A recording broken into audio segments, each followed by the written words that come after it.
جو انکشاف انہوں نے کیا خواتین حضرات وہ بڑا عام تھا، بڑا لرزہ خیز تھا، اور لرزہ خیز عمران کے لیے نہیں، خود جنرل باجوہ کے لیے کہتے ہیں کہ میرے پاس ایسی ایسی ٹیپس ہیں کہ جب یہ میرے پاس آیا کرتا تھا اور مجھے کہتا تھا کہ آپ نے نواز شریف کو کیا شاندار شکنجے میں آپ نے پھانسا ہے، اور اب آپ اس کو یہ کر دیں، اب آپ اس کو وہ کر دیں، تو میں تو یہ چیزیں ریکارڈ کرتا تھا۔ اب میں نے کہا بھی جنرل صاحب یہ بات آپ نے غور کیا ہے کہ یہ آپ کے کتنے خلاف جائے گی؟ کہتے میں نہیں اب گھبراتا، میں نہیں ڈرتا، جس کا مطلب یہ تھا کہ وہ بالکل ہی بہت غصے کی آخری سٹیج پہ پہنچے ہوئے تھے، جس پر میں نے باقاعدہ اپنے آج ویلاگ میں ان کے لیے دعا کی ہے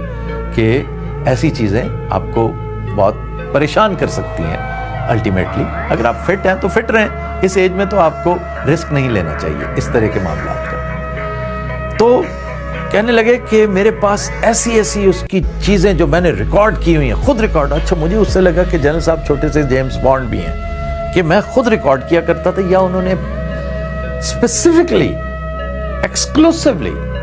زور دیتے ہوئے کہا کہ میں خود کرتا تھا، فیض کو بھی نہیں پتا، فیض کو بھی نہیں، جیسے ایک دم جیسے کہتے ہیں نا فیض کو سیکیور کرتے ہوئے میں نے محسوس کیا، یا میرے اندر کے سو کالڈ گھاگ صحافی نے یہ محسوس کر لیا کہ یہ فیض صاحب کو بچانے کے چکر میں ہے، یا اونس سارا اپنے اوپر لینے کے اس میں۔ ظاہر ہے کہ یہ ریکارڈ ہوئی ہوگی گفتگو، ریکارڈنگز بے شمار ہوتی ہیں۔ تو کہنے لگے کہ فیض کو بھی نہیں پتا، میں خود کرتا رہا ہوں، میں نے خود کیا، خود کروایا ریکارڈ، اور میرے پاس بہت ساری چیزیں جو میں پھر بتاؤں گا، پھر میں ریویل کروں گا کہ یہ کتنے پانی میں ہے۔ یہ میں نے کہا جنرل صاحب، بڑے افسوس سے میں نے مثال دی کہ جو آڈیو اس کی لیک ہوئی ہے کچھ عرصہ پہلے، مجھے بہت دکھ ہوا، بڑی شرم آئی وہ باتیں سن کر، وہ سچی ہیں جھوٹی ہیں جو بھی ہیں، لیکن بیڈ ٹیسٹ ہے۔ اس نے اس کا بال بھی بانکا نہیں کیا، وہ جو ہے سو ہے، سب کے سامنے ہے۔ پہلے وہ کیا ہوتا تھا، اب کیا ہے، پوری دنیا جانتی ہے۔ وہ اگر اس سے نہیں گھبرایا تو اس سے کیا ڈرے گا؟ اور دوسرا میں نے پھر ریپیٹ کرتے ہوئے نے کہا کہ اس سے نقصان اس کا تو نہیں ہوگا، آپ کا بہت ہوگا، آپ کا ہی نہیں، آپ کے تمام ساتھیوں کا ہوگا، کہ اگر یہ بات صحیح مان لی جائے تو اس کا مطلب ہے اس بیچارے معصوم نواز شریف کو شکنجے میں آپ نے پھنسایا تھا۔ آپ ایک طرح یہ بتا رہے ہیں کہ اس کا قصور ہی کوئی نہیں تھا۔ آخر وہ شور مچا رہے ہیں نا کہ چند ججز نے اور چند جنرلز نے مل کے نواز شریف کے ساتھ یہ سارا سلسلہ کیا، اور عمران اس کا بینیفیشری ہے، تو اس کا نیٹ ریزلٹ تو یہ ہوگا۔ اور آپ کی یہ بات کسی نے اس لیے نہیں ماننی، نون لیگ کو ایک نیریٹو شاید مل جائے،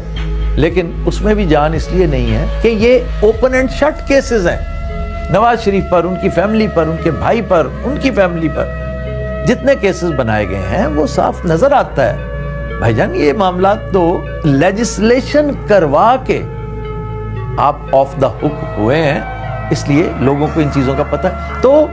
آپ ایک دفعہ پھر غور کیجئے گا کہ یہ چیزیں جنہیں آپ کہہ رہے ہیں، پھر سٹیٹ سیکرٹس کا انہوں نے کوئی تذکرہ کیا، اس پر بھی وہ کچھ کہنا چاہ رہے تھے، میں زیادہ ڈیٹیلز میں نہیں جاتا۔ تو یہ ایسی ایک فضول سی بحث شروع ہو گئی ہے جس کا خام خواہ مجھے اس کے بیچ میں اپنے آپ کو رگیدنا پڑا۔ میں نے یہی بات ان سو مینی ورڈز خان صاحب کے بھی گوش گزار کر دی،